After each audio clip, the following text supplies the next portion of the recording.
Assalamualaikum warahmatullahi wabarakatuh. Saya Eka Saputra, NPM 2006-2491 dari kelas J1 pagi Hukum Tata Negara. Assalamualaikum warahmatullahi wabarakatuh. Nama saya Muhammad Ardian Sarahab, NPM 2006-2003 2 dari mahasiswa Fakultas Hukum Universitas Muhammadiyah Sumatera Utara, kelas D1 Hukum Tata Negara. Assalamualaikum warahmatullahi wabarakatuh. Nama saya Maulana Nasution, NPM 2006-2499. Saya dari kelas J1 pagi Hukum Tata Negara. Assalamualaikum warahmatullahi wabarakatuh. Nama saya Muhammad Al-Fariki, NPM 2006-2478 dari kelas J1 pagi semester 7 Hukum Tata Negara. Assalamualaikum warahmatullahi wabarakatuh. Nama saya Adil Mirehan, NPM 2006-2002-96 dari kelas J1 pagi jurusan Hukum Tata Negara. Gimana nih kabarnya nih kawan-kawanku? Ya,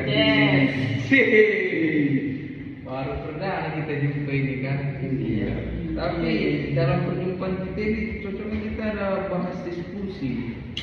Apalah diskusi kita pada sore hari ini yang lebih mantap, lebih keren untuk kita bahas ya kan sebagai mahasiswa. Apa nih? Bisa jadi kita membahas tentang fungsi paradigma dan contohnya.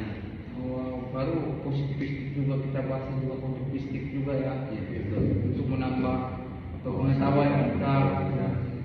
Keren juga itu. Tapi sebelumnya kita kalau bahas paradigma ya kan. Kalau paradigma ini sebetulnya berasal dari kata Yunani, yaitu para dan dignunai, yang berarti membandingkan dan bersebelahan. Para itu apa katanya? Kalau paradigma secara istilah suatu keyakinan atau kepercayaan yang mendasari seseorang dalam melakukan segala tindakan. Kata paradigma itu sendiri berasal dari abad pertengahan di Inggris yang merupakan kata serapan dari bahasa Latin pada tahun 1483, yaitu paradigma yang berarti suatu model atau pola. Berarti suatu model atau pola pemikiran lebih paradigma ini bisa kita katakan ya. Mungkin ada bisa memberikan contoh dari paradigma itu sendiri. Silakan saudara kawan. Jadi gini, ada pun contoh paradigma, kawan-kawan. Mungkin kita mengenal berbagai istilah seperti paradigma politik, paradigma ekonomi, dan lain sebagainya. Jadi dalam hal ini paradigma politik memiliki makna sebagai pandangan mendasar yang menuntut seseorang dalam berpikir dan bertindak dalam bidang politik. Adapun begitu pula dengan berbagai bidang lainnya, seperti paradigma ekonomi merupakan pandangan mendasar yang menuntut seseorang dalam berpikir dan bertindak dalam bidang ekonomi. Begitu pula dalam bidang hukum, agama, dan sosial budaya. Dan satu lagi, paradigma dan sosial dan budaya merupakan pandangan mendasar yang menuntut seseorang dalam berpikir bertindak dalam kehidupan sehari-hari. Dan ada pun contoh paradigma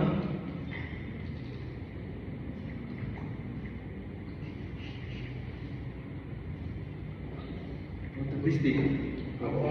Berarti kita bahas apa ini ya? Selanjutnya kita bahas positivisme apa positivistik. Menurut Anda siapa yang cocok membahas hal ini ya? Apa kawan kita kawan ini cocok juga membahas? Boleh, silakan membahas. Kalau positivisme adalah aliran filsafat yang menyatakan bahwa pengetahuan yang benar hanya berasal dari ilmu alam dan tidak berkaitan dengan metafisika.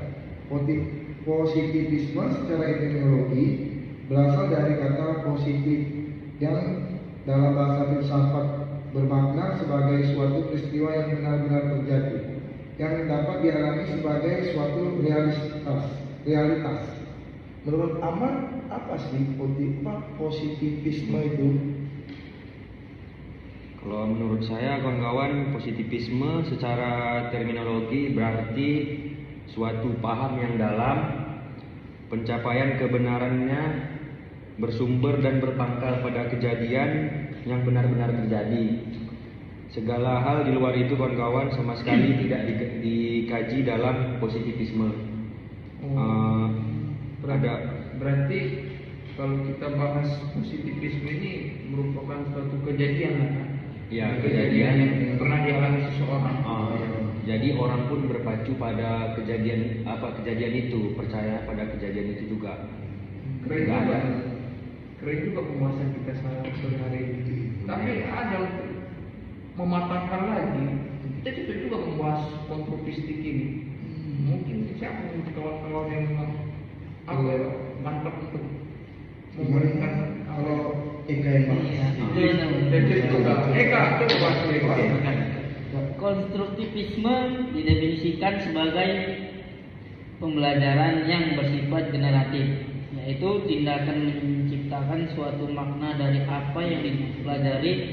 Konstruktivisme sebenarnya bukan merupakan gagasan yang baru.